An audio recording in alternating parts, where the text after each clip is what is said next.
नमस्कार दोस्तों, स्वागत है आपका अपने YouTube channel perfect study GS में। दोस्तों आज हम लेकर आए हैं बिहार एसआई मेंस का प्रैक्टिस सेट नंबर 18। दोस्तों इससे पहले हम 17 प्रैक्टिस सेट करा चुके हैं। अगर आपने नहीं देखा है तो मेरे प्लेलिस्ट में जाकर उसे देख सकते हैं। दोस्तों यह प्रैक्टिस सेट हम एडोटेरिया वॉल्यूम 2 से करा रहे हैं और इसमें हम लोग दोस्तों 80 क्वेश्चन का डिस्कशन करने वाले हैं। तो दोस्तों आपसे एक रिक्वेस्ट था कि अभी तक आप हमारे चैनल को सब्सक्राइब नहीं किए हैं, इसे सब्सक्राइब कर लें, इसे ज़्यादा से ज़्यादा लाइक करें, दोस्तों में शेयर करें, फेसबुक, व्हाट्सएप और टेलीग्राम के माध्यम से, और बेल आइकन का बटन दबाना ना भूलें क्योंकि जो भी मैं वीडियो डालूंगा उसका नोटिफिकेशन आपको पहले प्राप्त होगा। तो दोस्तों यह जो प्रैक्टिस सेट है आज हम करा रहे हैं, यह अंतिम प्रैक्टिस सेट है इस प्रैक्टिस सेट का। इस बुक का जो प्रैक्टिस सेट है आज अंतिम है 18 नंबर। इसके बाद दोस्तों हम लोग आपको विद्यासागर का प्रैक्टिस सेट स्टार्ट करेंगे कल से। तो आज दोस्तों ये अंतिम प्रैक्टिस सेट है। तो चलिए आज प्रैक्टिस सेट लगाते हैं इसका। पहला क्वेश्चन आज का हो जाएगा कि किस गवर्नर जनरल ने सर्वप्रथम प्रेस सेंसरशिप लागू की थी। तो इसका राइट आंसर हो जाएगा ऑप्शन नंबर ए, लॉर्ड वेलेजली। लॉर्ड वेलेजली ने 1799 ईस्वी में भारत में सर्वप्रथम प्रेस सेंसरशिप लागू किया और बाद में चार्ल्स मेडकॉफ द्वारा इसे हटाया गया। ऑप्शन नंबर बी के बारे में देख लेते हैं।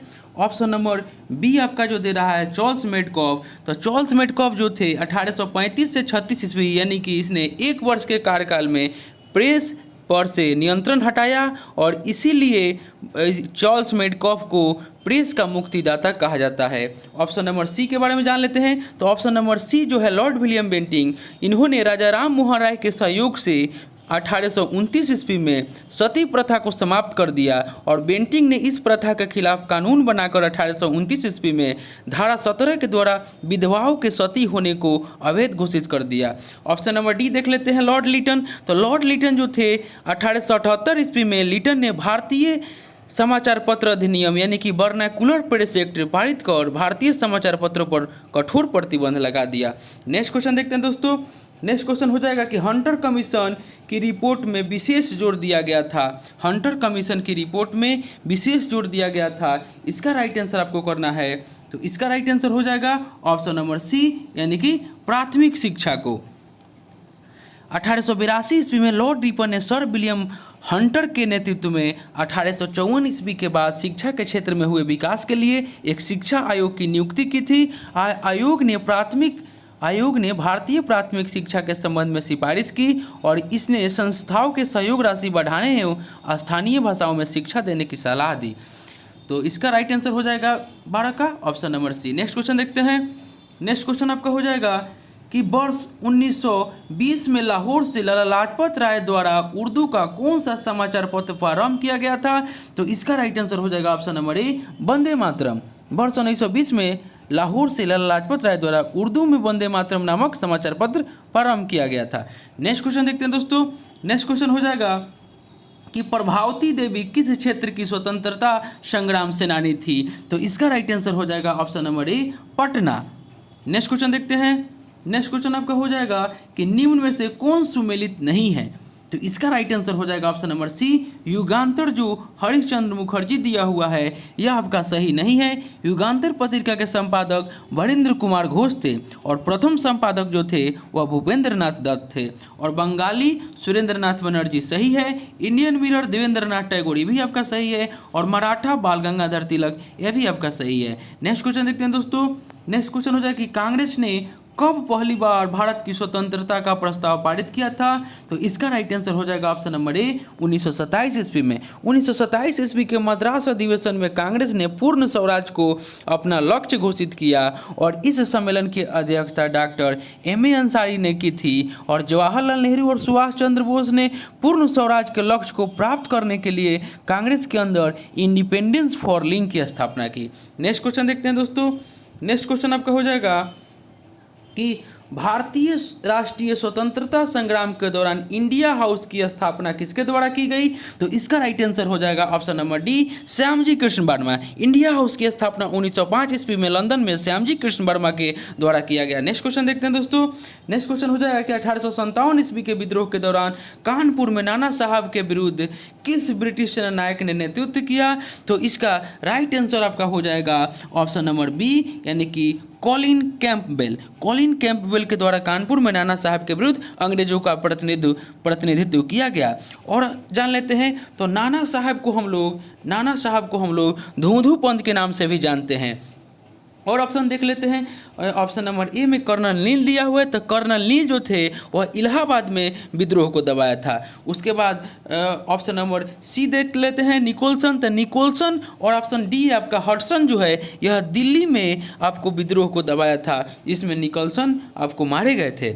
और 1857 की क्रांति के बारे में जान लेते हैं। तो 1857 की क्रांति जो हुआ था वह 10 मई 1857 को मेरठ की पैदल टुकड़ी यानी कि 20 सेनाई से 1857 की क्रांति की शुरुआत हुई। और 1857 की क्रांति के समय भारत के गवर्नर कौन थे? तो लॉर्ड कैनिंग थे।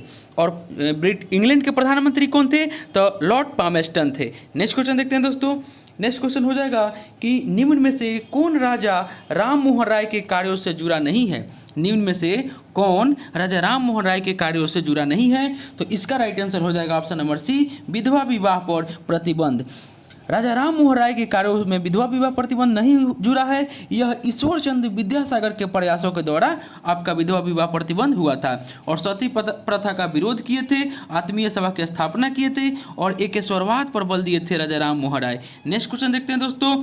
नेक्स्ट क्वेश्चन आपका हो जाएगा कि दक्कन एजुकेशन सोसाइटी की स्थापना से कौन संबंधित था? दक्कन एजुकेशन सोसाइटी की स्थापना से कौन संबंधित था? तो इसका राइट आंसर हो जाएगा ऑप्शन नंबर सी, बाल गंगाधर तिलक। 1884 ईस्वी में दक्कन एजुकेशन सोसाइटी की स्थापना बाल गंगाधर तिलक, विष्णु शास्त्री, शिपुल नकर और गणेश अगरकर प्रमुख थे। नेक्स्ट क्वेश्चन देखते हैं दोस्तों। नेक्स्ट क्वेश्चन आपका हो जाएगा कि निम्न में से कौन सुमेलित है? तो इसका राइट आंसर हो जाएगा ऑप्शन नंबर सी, यानी कि तृतीय आंग्ल मैसूर जो हुआ था 1790 से 92 ईस्वी में हुआ था, ये आपका सुमेलित है। और प्रथम आंग्ल मैसूर कब हुआ था? तो प्रथम आंग्ल मैसूर आपका जो हुआ था 1767 से लेकर के आपका 69 तक हुआ था। यहाँ पे 1760 दिया हुआ है, ये आपका गलत हो जाएगा। उसके बाद ऑप्शन नंबर बी देख लेते हैं, द्वितीय आंग्ल मैसूर। तो द्वितीय आंग्ल मैसूर जो आपका ऑप्शन बी में दे रहा है, तो ये आपका 1780 से आपका 84 हुआ था, 1778 दिया हुआ है, ये आपका गलत है। उसके बाद चतुर्थ आंग्ल मैसूर जो हो जाएगा, चतुर्थ आंग्ल मैसूर ये आपका 1799 ईस्वी में हुआ था। और इसी चतुर्थ आंग्ल मैसूर के द्वारा ही टीपू सुल्तान की मृत्यु हो गई थी। तो ये आपका 1799 ईस्वी में हुआ था, ये 1796 से 98 आपका ये गलत हो जाएगा। नेक्स्ट क्वेश्चन देखते हैं दोस्तों। नादिर शाह के आक्रमण के समय भारत में कौन मुगल शासक था? तो इसका राइट आंसर हो जाएगा option number C, Mohammad Shah. 1700 Nadir Shah ने भारत पर कब आक्रमण किया था?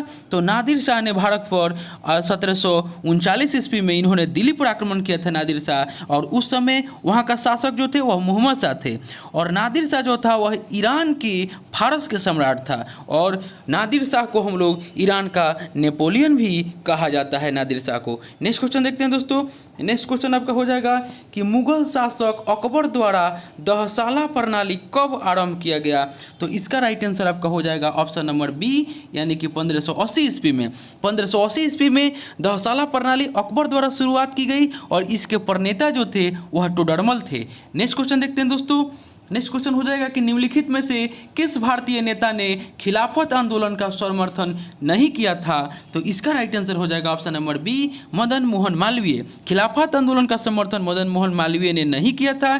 खिलाफत आंदोलन भारतीय मुसलमानों का मित्र राष्ट्रों के विरुद्ध, विशेषकर ब्रिटेन के खिलाफ, टर्की के खिलाफ के समर्थन में आंदोलन था। नेक्स्ट क्वेश्चन देखते हैं दोस्तों।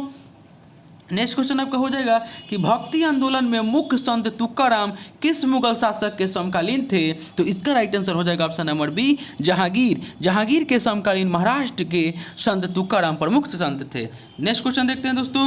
नेक्स्ट क्वेश्चन आपका हो जाएगा कि बिहार में अलग प्रांत के लिए आंदोलन, जिसके परिणाम स्वरूप वर्ष 1911 में बिहार एवं उड़ीसा के लिए नए प्रांत का निर्माण हुआ, का नेतृत्व किया गया था। तो इसका राइट आंसर आपका हो जाएगा ऑप्शन नंबर ए, सच्चिदानंद सिन्हा सिन्हा ने। बिहार से अलग प्रांत के लिए आंदोलन का नेतृत्व सच्चिदानंद सिन्हा ने किया, जिसके परिणाम स्वरूप वर्ष 1911 में बिहार एवं उड़ीसा का निर्माण हुआ और 1936 ईस्वी में आपका बिहार जो है उड़ीसा जो है बिहार से अलग हो गया। नेक्स्ट क्वेश्चन देखते हैं दोस्तों। नेक्स्ट क्वेश्चन आपका हो जाएगा कि जो कला शैली भारतीय और यूनानी आकृति का सम्मिश्रण है उसे कहते हैं। तो इसका राइट आंसर हो जाएगा ऑप्शन नंबर सी, गंधार। भारतीय और यूनानी आकृति की सम्मिश्रण शैली गंधार शैली है और इस कला शैली के प्रमुख संरक्षक शक एवं कुषाण थे और इस कला का विषय मात्र बौद्ध होने के कारण इसे यूनानी बौद्ध, इंडो ग्रीक या ग्रीक रोमन भी कहा जाता है। नेक्स्ट क्वेश्चन देखते हैं दोस्तों। नेक्स्ट क्वेश्चन आपका हो जाएगा कि गरुड़ स्तंभ किस धर्म से संबंधित है। गरुड़ स्तंभ निम्न में से किस धर्म से संबंधित है। तो इसका राइट आंसर हो जाएगा ऑप्शन नंबर ए, हिंदू धर्म से। गरुड़ स्तंभ हेलियोडोरस के द्वारा विदिशा में स्थापित है और यह हिंदू धर्म से संबंधित है और वासुदेव की उपासना को प्रमाणित करता है। नेक्स्ट क्वेश्चन देखते हैं दोस्तों। नेक्स्ट क्वेश्चन हो जाएगा कि निम्न में से कौन सा अभिलेख अशोक का नाम बुद्ध शाक मिलता है। निम्न में से कौन से अभिलेख में अशोक का नाम बुद्ध शाक मिलता है। तो इसका राइट आंसर हो जाएगा ऑप्शन नंबर ए, मास्की अभिलेख में अशोक का नाम बुद्ध शाक मिलता है। नेक्स्ट क्वेश्चन देखते हैं दोस्तों। निम्नलिखित में से कौन सा कथन सत्य है। तो इसका राइट आंसर आपका हो जाएगा ऑप्शन नंबर सी, यानी कि सर्वाधिक सोने के सिक्के गुप्त काल में जारी किए गए। यही आपका राइट आंसर हो जाएगा। सर्वाधिक सोने के सिक्के गुप्त काल में जारी किए गए, जबकि सोने के सिक्के का प्रचलन इंडो ग्रीक के द्वारा किया गया था। नेक्स्ट क्वेश्चन देखते हैं दोस्तों। नमक के घोल में सिल्वर नाइट्रेट का घोल डालने पर दही जैसा पदार्थ उत्पन्न होता है, यह किस प्रकार की अभिक्रिया है। तो इसका राइट आंसर हो जाएगा ऑप्शन नंबर बी, यह विस्थापन अभिक्रिया है। वैसी अभिक्रिया जिसमें एक अभिकारक दूसरे अभिकारक को विस्थापित कर नया यौगिक बनता है उसे विस्थापन अभिक्रिया कहते हैं। नेक्स्ट क्वेश्चन देखते हैं दोस्तों। नेक्स्ट क्वेश्चन आपका हो जाएगा कि किसी अम्ल में मुख्य रूप से एक परमाणु अवश्य मौजूद रहता है जो धातु से अभिक्रिया कर एक जैसा उत्पन्न करता है। इसका राइट आंसर आपका हो जाएगा ऑप्शन नंबर ए, हाइड्रोजन। अम्ल वह है जो प्रोटॉन त्याग करता है और इसका पीएच मान हमेशा 7 से कम होता है और यह क्षार के साथ अभिक्रिया करके लवण एवं जल बनाता है, जबकि किसी धातु के साथ अभिक्रिया करके हाइड्रोजन गैस मुक्त करता है। नेक्स्ट क्वेश्चन देखते हैं दोस्तों। नेक्स्ट क्वेश्चन आपका हो जाएगा कि अपच का उपचार करने के लिए निम्न में से कौन सी औषधि का उपयोग किया जाता है। तो इसका राइट आंसर आपका हो जाएगा option number C, antacid. Antacid एक प्रकार का दवा है जो पेट की अम्लीयता एवं अपच की बेअसर करता है और इसके आपका कुछ उदाहरण आपके हो जाएंगे, जैसे अल्का सेल्टजर, मिल्क ऑफ मैग्नीशियम, गैलुसील, ये आपका क्या हो जाएगा, इसका उदाहरण हो जाएगा। नेक्स्ट क्वेश्चन देखते हैं दोस्तों। नेक्स्ट क्वेश्चन आपका हो जाएगा कि प्राकृतिक गैस का दहन किस प्रकार का रासायनिक अभिक्रिया है। तो इसका राइट आंसर हो जाएगा ऑप्शन नंबर सी, ऊष्माक्षेपी अभिक्रिया है। जब कोई जलने वाला पदार्थ वायु या ऑक्सीजन की उपस्थिति में जलता है तो उसे दहन कहते हैं और यह एक ऊष्माक्षेपी अभिक्रिया है। नेक्स्ट क्वेश्चन देखते हैं दोस्तों। नेक्स्ट क्वेश्चन आपका हो जाएगा कि आयनिक यौगिक के क्वथनांक के गलनांक होते हैं। तो इसका राइट आंसर हो जाएगा ऑप्शन नंबर बी, उच्च होते हैं। आयनिक यौगिक एक रासायनिक यौगिक है जो आयनों से बना होता है, जिसे इलेक्ट्रोस्टैटिक बलों द्वारा आयनिक बंधन कहा जाता है और यौगिक समग्र रूप से तटस्थ होता है, लेकिन धनात्मक रूप से आवेशित आयन ऋणायन कहलाते हैं और इसका क्वथनांक के गलनांक उच्च होता है। नेक्स्ट क्वेश्चन देखते हैं दोस्तों। निम्नलिखित में से कौन सी धातु कमरे के ताप पर द्रव अवस्था में पाई जाती है। तो इसका राइट आंसर हो जाएगा ऑप्शन नंबर डी, मरकरी। सामान्यतः रूम का तापमान जो होता है वो आपका 20 डिग्री से 25 डिग्री सेंटीग्रेड के बीच माना जाता है, जिसमें मरकरी द्रव अवस्था में पाया जाता है और ब्रोमीन जो है यानी कि धातु है वह रूम तापमान पर द्रव अवस्था में पाया जाता है जब ताप 25 डिग्री से 24 डिग्री के बीच होता है। नेक्स्ट क्वेश्चन देखते हैं दोस्तों। नेक्स्ट क्वेश्चन आपका हो जाएगा कि धातुओं में सबसे कम घनत्व वाला तत्व कौन सा है। तो इसका राइट आंसर हो जाएगा option number B, lithium. Next question देखते हैं दोस्तों। नेक्स्ट क्वेश्चन आपका हो जाएगा कि पानी से भरी बाल्टी की गहराई कम दिखती है, यह किस परिघटना के कारण होता है? पानी से भरी बाल्टी की गहराई कम दिखती है, यह किस परिघटना के कारण होता है? तो इसका राइट आंसर हो जाएगा ऑप्शन नंबर बी, अपवर्तन के कारण होता है। जब प्रकाश की किरणें विरल माध्यम से सघन माध्यम में जाता है तो वह अभिलंब की ओर मुड़ जाता है, और जब सघन माध्यम से विरल माध्यम की ओर जाते हैं तो अभिलंब से दूर भागती है। इसे प्रकाश का हम लोग अपवर्तन कहते हैं, और इसी परिघटना के कारण पानी से भरी बाल्टी की गहराई कम दिखती है। और ऑप्शन नंबर ए के बारे में देख लेते हैं। तो ऑप्शन नंबर ए जो कह रहा है पूर्ण आंतरिक परिवर्तन, तो मरीचिका का मृग मरीचिका का बनना जो होता है वह पूर्ण आंतरिक परिवर्तन के कारण होता है, और जल के अंदर परखनली का चमकना भी पूर्ण आंतरिक परिवर्तन के कारण होता है। उसके बाद ऑप्शन नंबर सी देख लेते हैं, परावर्तन। तो प्रकाश के निचले पृष्ठ से टकराकर वापस लौटने की घटना को प्रकाश का परावर्तन कहते हैं। नेक्स्ट क्वेश्चन देखते हैं दोस्तों। नेक्स्ट क्वेश्चन आपका हो जाएगा कि प्रतिरोधकता का मात्रक होता है, प्रतिरोधकता का मात्रक होता है, तो इसका राइट आंसर हो जाएगा ऑप्शन नंबर सी, ओम मीटर। नेक्स्ट क्वेश्चन देखते हैं दोस्तों। नेक्स्ट क्वेश्चन आपका हो जाएगा कि मानव के वे दो महत्वपूर्ण भाग कौन है जिसमें चुंबकीय क्षेत्र उत्पन्न होता है? तो इसका राइट आंसर हो जाएगा ऑप्शन नंबर डी, हृदय और मस्तिष्क। हृदय मानव शरीर में सबसे बड़ा विद्युत चुंबकीय क्षेत्र उत्पन्न करता है, और इसमें ईसीजी यानी कि इलेक्ट्रोकार्डियोग्राम से मस्तिष्क को मापा जाता है, और वही मस्तिष्क में उत्पन्न विद्युत चुंबकीय क्षेत्र उत्पन्न करता है, जिसे हम लोग इलेक्ट्रोएन्सेफेलोग्राम यानी कि ईजी से मापा जाता है। और हृदय तरंगे मस्तिष्क तरंगों की तुलना में लगभग 60 गुना अधिक होता है। नेक्स्ट क्वेश्चन देखते हैं दोस्तों। ट्रिप्सिन केवल किस माध्यम में कार्य कर सकता है? तो इसका राइट आंसर हो जाएगा ऑप्शन नंबर बी, क्षारीय। ट्रिप्सिन एक पाचन एंजाइम है जो अग्नाशय द्वारा स्रावित होता है और क्षारीय माध्यम में काम करता है। नेक्स्ट क्वेश्चन देखते हैं दोस्तों। रॉकेट किस सिद्धांत पर कार्य करता है? तो इसका राइट आंसर हो जाएगा ऑप्शन नंबर सी, संवेग संरक्षण के सिद्धांत पर कार्य करता है। रॉकेट संवेग के संरक्षण सिद्धांत पर कार्य करता है, और रॉकेट पीछे की ओर गैसों को छोड़ता है जो गैसों की गति को पीछे की ओर बनाता है, और इस प्रकार संवेग के संरक्षण से रॉकेट को आगे की दिशा में गति प्राप्त होता है, जिससे वह आगे की ओर बढ़ता है। नेक्स्ट क्वेश्चन देखते हैं दोस्तों। नेक्स्ट क्वेश्चन हो जाए कि हाल ही में किस राज्य ने बच्चों के लिए पहला अखबार लॉन्च किया है? तो इसका राइट आंसर हो जाएगा ऑप्शन नंबर ए, असम। बच्चों में रचनात्मक वृद्धि हेतु असम सरकार ने बच्चों के लिए एक अखबार लॉन्च किया है जिसका नाम द यंग माइंड्स है। नेक्स्ट क्वेश्चन देखते हैं दोस्तों। नेक्स्ट क्वेश्चन आपका हो जाएगा कि किसी तत्व का परमाणु भार होता है? तो इसका राइट आंसर हो जाएगा ऑप्शन नंबर डी, यानी कि तुल्यांकी भार गुने संयोजकता। नेक्स्ट क्वेश्चन देखते हैं दोस्तों। नेक्स्ट क्वेश्चन आपका हो जाएगा कि हार्मोन शब्द का नामकरण किसने किया था? तो इसका राइट आंसर हो जाएगा ऑप्शन नंबर डी, बेलिस और स्टार्लिंग ने। 1902 ईस्वी में ब्रिटिश भौतिकवादी ES स्टार्लिंग और WM बेलिस ने हार्मोन शब्द का नामकरण किया। नेक्स्ट क्वेश्चन देखते हैं दोस्तों। नेक्स्ट क्वेश्चन हो जाएगा कि निम्न में से किस में क्लोरोफिल नहीं पाया जाता है? तो इसका राइट आंसर हो जाएगा ऑप्शन नंबर ए, कवक में। नेक्स्ट क्वेश्चन देखते हैं दोस्तों। नेक्स्ट क्वेश्चन आपका हो जाएगा कि किस वर्ग के पौधे में बीज बनते हैं परंतु बीज नग्न रूप में पौधे पर लगे रहते हैं? तो इसका राइट आंसर हो जाएगा ऑप्शन नंबर सी, जिम्नोस्पर्म में। अनावृतबीजी या विवृतबीज ऐसे पौधे और वृक्षों को कहा जाता है जिनके बीज फूलों में पनपने और फलों में बंद होने की बजाय छोटी टहनियों या शंकुओं में खुली यानी कि नग्न अवस्था में रहते हैं। नेक्स्ट क्वेश्चन देखते हैं दोस्तों। नेक्स्ट क्वेश्चन आपका हो जाएगा कि प्रोटीन जो कोशिका के भीतर उपयोग की जाती है किसके द्वारा संश्लेषित होती है? तो इसका राइट आंसर आपका हो जाएगा ऑप्शन नंबर सी, मुक्त राइबोसोम्स द्वारा।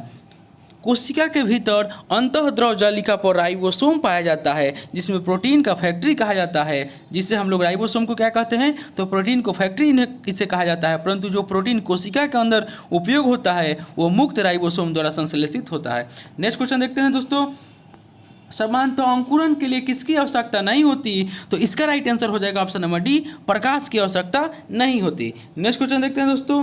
तालाबों और कुओं में निम्नलिखित में से किस एक के छोड़ने से मच्छर को नियंत्रित करने में मदद मिलती है? तो इसका राइट आंसर हो जाएगा ऑप्शन नंबर सी, गैबूसिया। गैबूसिया मछली को तालाब में कुओं में छोड़े जाने पर वे मच्छर को नियंत्रित कर देती है। नेक्स्ट क्वेश्चन देखते हैं दोस्तों। नेक्स्ट क्वेश्चन आपका हो जाएगा कि द्वितीय प्रशासनिक सुधार आयोग का गठन कब किया गया था? तो इसका राइट आंसर हो जाएगा ऑप्शन नंबर सी, 2005 में। नेक्स्ट क्वेश्चन देखते हैं दोस्तों। नेक्स्ट क्वेश्चन आपका हो जाएगा कि निम्नलिखित में से कौन समिति चुनाव सुधार से संबंधित है? तो इसका राइट आंसर हो जाएगा ऑप्शन नंबर डी, यानी कि उपयुक्त में से सभी जो है वह चुनाव सुधार से संबंधित है। के सनातन समिति, दिनेश गोस्वामी समिति और इंद्रजीत गुप्ता समिति तीनों चुनाव से संबंधित है। नेक्स्ट क्वेश्चन देखते हैं दोस्तों। नेक्स्ट क्वेश्चन आपका हो जाएगा कि निम्नलिखित में से किस रीट का शाब्दिक अर्थ प्रमाणित होना या सूचना देना होता है? तो इसका राइट आंसर हो जाएगा ऑप्शन नंबर सी, उत्प्रेषण। उत्प्रेषण जो है इसका इस रीट का शाब्दिक अर्थ यानी कि होता है प्रमाणित होना या सूचना देना होता है। और इसके बारे में हम कुछ जान लेते हैं। तो संविधान के अनुच्छेद 32 के अंतर्गत सर्वोच्च न्यायालय तथा अनुच्छेद 226 के अंतर्गत उच्च न्यायालय किसी व्यक्ति के मूल अधिकारों के उल्लंघन पर 5 प्रकार के रिट जारी कर संज्ञान लेता है, जिसमें आपका आ जाएगा 5 गो, यह बंदी प्रत्यक्षीकरण, परमादेश, उत्प्रेषण, अधिकार परीक्षा और आपका एक होता है प्रतिषेध। नेक्स्ट क्वेश्चन देखते हैं दोस्तों। नेक्स्ट क्वेश्चन आपका हो जाएगा कि राज्य के नीति निर्देशक तत्व के संबंध में निम्न कथनों पर विचार कीजिए। तो इसका राइट आंसर हो जाएगा ऑप्शन नंबर सी, यानी कि 1 और 2 दोनों आपका कथन सही है, यानी कि राज्य के नीति निर्माण में सहायक होते हैं, सही है। और इसमें किए गए उपबंध के क्रियान्वयन राज्य पर छोड़ दिया गया है, यह भी आपका सही है। नेक्स्ट क्वेश्चन देखते हैं दोस्तों। नेक्स्ट क्वेश्चन आपका हो जाएगा कि वित्त विधेयक के संबंध में निम्न कथनों पर विचार कीजिए। तो इसका राइट आंसर आपका हो जाएगा ऑप्शन नंबर डी, न तो 1 और न 2। इसमें सिर्फ लोकसभा में पुनः स्थापित किया जा सकता है और इसे पारित करने के मामलों में लोकसभा और राज्यसभा दोनों की शक्तियां समान है, यानी कि इनमें से कोई नहीं होगा। वित्त विधेयक अकेले अनुच्छेद 110 का मामला नहीं है, इसे सिर्फ लोकसभा में पुनः स्थापित किया जा सकता है। माफ़ कीजिएगा, इसका राइट आंसर आपका हो जाना चाहिए आपको ऑप्शन नंबर ए हो जाएगा, क्योंकि वित्त विधेयक यह आपका अकेले अनुच्छेद 110 का मामला नहीं है, इसे सिर्फ लोकसभा में पुनः स्थापित किया जा सकता है, लेकिन इसे पारित करने के मामले में दोनों की शक्तियां समान हैं, यानी कि आपका ऑप्शन नंबर 1 और 2 इसका दोनों हो जाएगा, यानी कि 55 का हो जाएगा आपका सी, इसका राइट आंसर हो जाएगा। यानी कि वित्त विधेयक के संबंध में निम्नलिखित कथनों पर विचार कीजिए। तो इसे सिर्फ लोकसभा में पुनः स्थापित किया जा सकता है, सही है। और इसे पारित करने के मामलों में लोकसभा और राज्यसभा दोनों की शक्तियां समान है, यह भी आपका सही है। नेक्स्ट क्वेश्चन देखते हैं दोस्तों, यानी कि ऑप्शन नंबर सी इसका राइट आंसर हो जाएगा। नेक्स्ट क्वेश्चन देखते हैं। नेक्स्ट क्वेश्चन आपका हो जाएगा कि भारत शासन अधिनियम 1935 के संबंध में निम्न कथनों पर विचार कीजिए। तो इसका राइट आंसर आपका हो जाएगा ऑप्शन नंबर सी, यानी कि 1 और 2 दोनों, यानी कि प्रांतों में द्वैध शासन व्यवस्था समाप्त किया गया तथा प्रांतीय स्वतंत्रता का शुभारंभ किया गया, सही है। और इसके द्वारा केंद्र में द्वैध शासन प्रणाली का शुभारंभ किया गया, यह भी आपका सही है। नेक्स्ट क्वेश्चन देखते हैं दोस्तों। नेक्स्ट क्वेश्चन आपका हो जाएगा कि राज्य सहकारी समितियों को बढ़ावा देगा का उपबंध संविधान के किस अनुच्छेद में किया गया है? तो इसका राइट आंसर हो जाएगा ऑप्शन नंबर डी, यानी कि अनुच्छेद 43 के ख में। राज्य अनुच्छेद 43 के ख के अंतर्गत सहकारी समितियों को अभिवृद्धि, ऐच्छिक गठन, स्वायत्त कार्य संपादन, लोकतांत्रिक नियंत्रण या वृत्तिक प्रबंधन में अभिवृद्धि करने का प्रयास करेगा। और अनुच्छेद 43 के क क्या कहता है? तो अनुच्छेद 43 के क कहता है कि उद्योगों के प्रबंधन में मजदूरों की भागीदारी के लिए प्रयुक्त विधान बनाना। नेक्स्ट क्वेश्चन देखते हैं दोस्तों। नेक्स्ट क्वेश्चन हो जाएगा कि भारत के संविधान में उद्देशिका का विचार निम्नलिखित में से किस देश के संविधान से लिया गया है? तो इसका राइट आंसर हो जाएगा ऑप्शन नंबर ए, संयुक्त राज्य अमेरिका के संविधान से। नेक्स्ट क्वेश्चन देखते हैं दोस्तों। नेक्स्ट क्वेश्चन आपका हो जाएगा कि पंचायती राज पर बनी विभिन्न समितियों के गठन का सही क्रम सजाएं। तो इसका राइट आंसर आपका हो जाएगा ऑप्शन नंबर बी, यानी कि अशोक मेहता समिति आपका 1977 में सही है। उसके बाद थुंगल समिति आपका 1988 हो जाएगा थुंगल समिति का। उसके बाद LM सिंघवी समिति इसका 1986 हो जाएगा। उसके बाद आपका GV के राव समिति जो हो जाएगा 1985 हो जाएगा। नेक्स्ट क्वेश्चन देखते हैं दोस्तों। नेक्स्ट क्वेश्चन आपका हो जाएगा कि लोकसभा के विशेषाधिकार समिति में कितने सदस्य होते हैं? तो इसका राइट आंसर हो जाएगा ऑप्शन नंबर ए 15। इस समिति का कार्य अर्ध न्यायिक प्रकृति का होता है और यह सदन और इसके सदस्यों के विशेषाधिकार हनन संबंधी मामलों की जांच करती है तथा उपयुक्त कार्रवाई का अनुशंसा करती है। नेक्स्ट क्वेश्चन देखते हैं दोस्तों। नेक्स्ट क्वेश्चन हो जाएगा कि भारत का सबसे बड़ा द्वीप जो नदी में बसा है, इसका राइट आंसर हो जाएगा ऑप्शन नंबर डी माजुली। क्षेत्रफल के अनुसार सबसे बड़ा द्वीप अंडमान निकोबार, लेकिन नदी में बसा भारत का सबसे बड़ा द्वीप माजुली द्वीप है। नेक्स्ट क्वेश्चन देखते हैं दोस्तों। नेक्स्ट क्वेश्चन हो जाएगा कि कुमायूं और कुमायूं हिमालय पर्वत श्रृंखला किन नदियों के बीच स्थित है? तो इसका राइट आंसर हो जाएगा ऑप्शन नंबर बी सतलज और काली। सतलज और काली नदियों के बीच लगभग 320 किलोमीटर लंबी कुमाऊं हिमालय श्रृंखला फैली है। नेक्स्ट क्वेश्चन देखते हैं दोस्तों।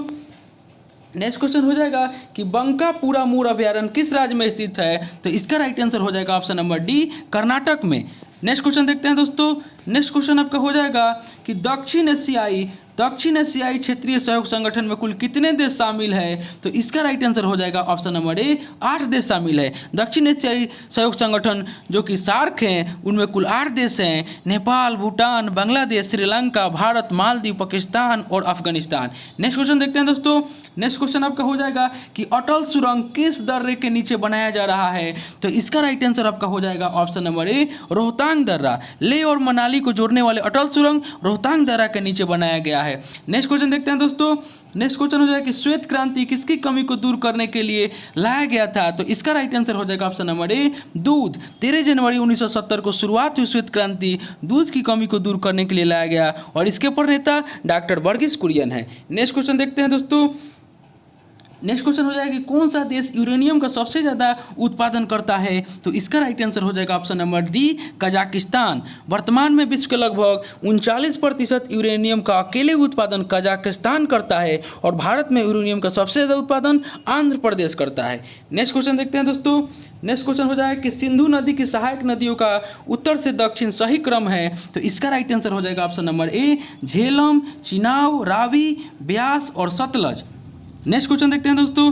नेक्स्ट क्वेश्चन आपका हो जाएगा कि राष्ट्रीय आपदा प्रबंध अधिनियम कब लागू किया गया? तो इसका राइट आंसर आपका हो जाएगा ऑप्शन नंबर सी यानी कि 2005 में। राष्ट्रीय आपदा प्रबंध अधिनियम 2005 में लाया गया और आपदा प्रबंध पर राष्ट्रीय नीति 2009 में लाया गया। नेक्स्ट क्वेश्चन देखते हैं दोस्तों।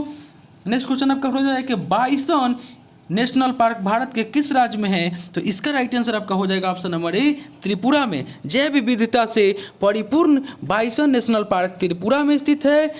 नेक्स्ट क्वेश्चन देखते हैं दोस्तों।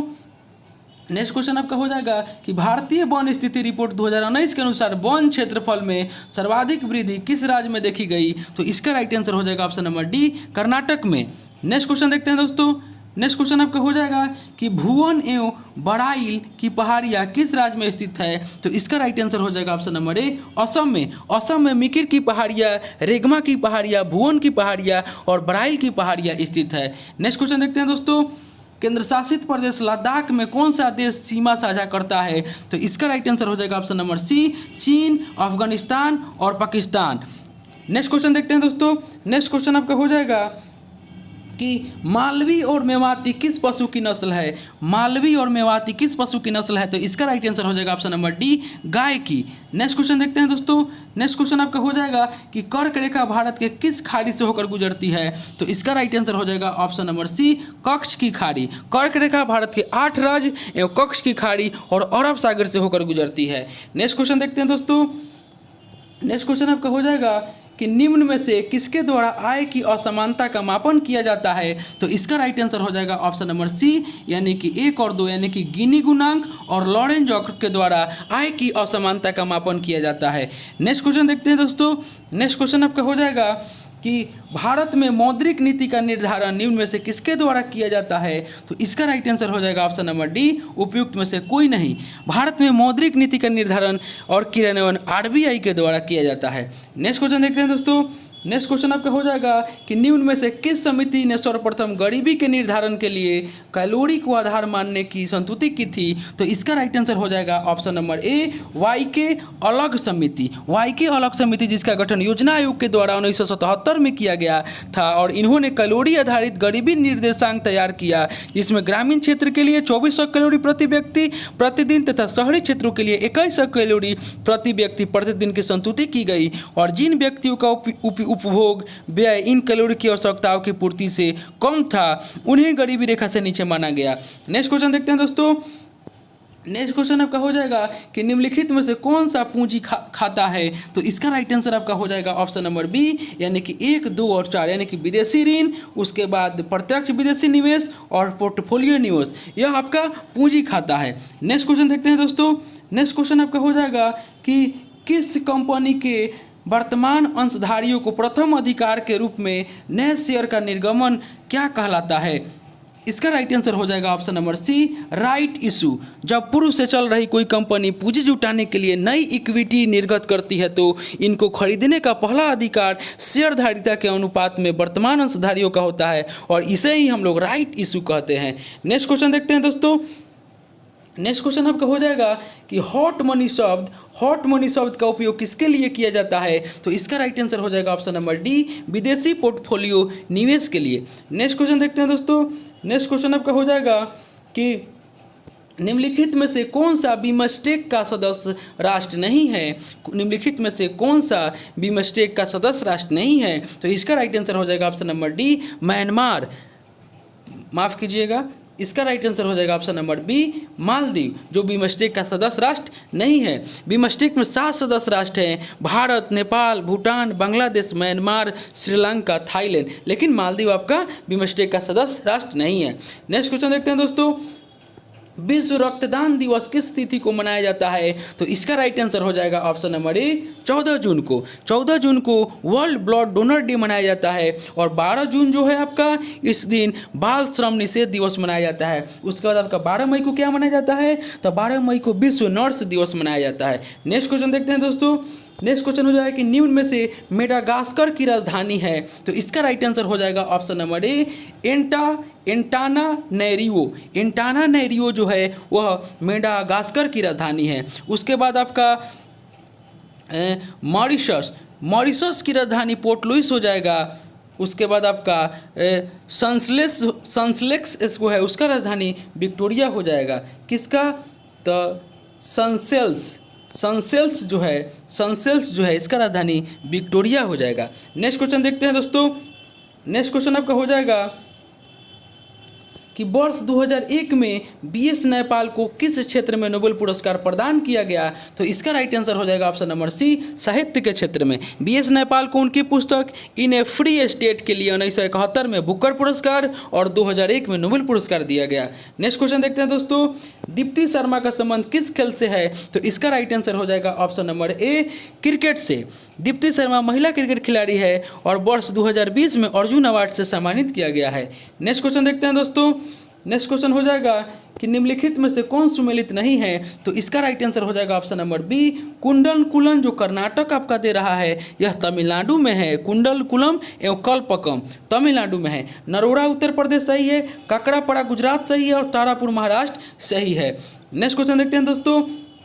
महामना के उपनाम से किसे जाना जाता है? तो इसका राइट आंसर हो जाएगा option number D, Madan Mohan Malviya को। कर्पूरी ठाकुर को किस उपनाम से जाना जाता है? तो कर्पूरी ठाकुर को जननायक के उपनाम से जाना जाता है और जयप्रकाश नारायण को लोकनायक के उपनाम से जाना जाता है। नेक्स्ट क्वेश्चन देखते हैं दोस्तों। नेक्स्ट क्वेश्चन हो जाएगा कि अंतर्राष्ट्रीय महिला दिवस 2020 का थीम क्या है? तो इसका राइट आंसर आपका हो जाएगा option number A, I am generation equality realising women's rights. I am generation equality realizing women's rights। Next question देखते हैं दोस्तों। नेक्स्ट क्वेश्चन आपका हो जाएगा कि किस भारतीय भाषा को इटालियन ऑफ द ईस्ट कहा जाता है? तो इसका राइट आंसर हो जाएगा ऑप्शन नंबर सी, यानी कि तेलुगु भाषा को इटालियन ऑफ द ईस्ट कहा जाता है। नेक्स्ट क्वेश्चन देखते हैं। नेक्स्ट क्वेश्चन आपका हो जाएगा दोस्तों, यह अंतिम ही क्वेश्चन था। तो दोस्तों आपसे एक रिक्वेस्ट है कि अभी तक आप हमारे चैनल को सब्सक्राइब नहीं किए हैं तो इसे सब्सक्राइब कर लें और इसे ज़्यादा से ज़्यादा लाइक करें, दोस्तों में शेयर करें, फेसबुक, व्हाट्सअप और टेलीग्राम के माध्यम से, और बेल आइकन का बटन दबाना न भूलें क्योंकि जो भी मैं वीडियो डालूंगा उसका नोटिफिकेशन आपको पहले प्राप्त होगा। तो दोस्तों आपसे एक और रिक्वेस्ट है कि आप पूरा वीडियो को देखिएगा। और दोस्तों आपसे एक और चीज़ कहना था कि कल से हम लोग आपको विद्यासागर का प्रैक्टिस सेट स्टार्ट करने वाले हैं, तो आप लोग जिस तरह जुड़े हुए हैं जुड़े रहिएगा। और हम हिंदी का भी प्रैक्टिस सेट कल से सोच रहे हैं, कल या नहीं तो परसों से उसको हम चला देंगे। तो चलिए दोस्तों मिलते हैं नेक्स्ट वीडियो में, तब तक के लिए धन्यवाद।